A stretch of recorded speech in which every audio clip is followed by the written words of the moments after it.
గర్భిణీలకు ప్రభుత్వ ఆసుపత్రుల్లో సంపూర్ణమైన వైద్య సేవలు అందించాలి. పెద్దపల్లి జిల్లా కలెక్టర్ కోయ శ్రీహర్ష.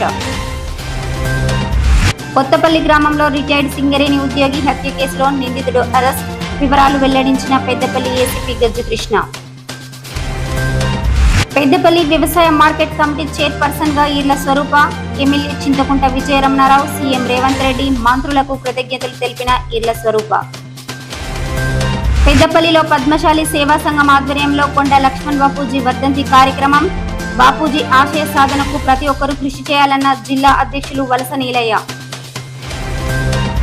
టీపీసీసీ అధ్యక్షులు బొమ్మ మహేష్ కుమార్ గౌడ్ను ఎమ్మెల్యే చింతకుంట విజయరమణారావుతో కలిసి సన్మానించిన మాజీ ఎంపీపీ గోపగాని సారయ్య గౌడ్.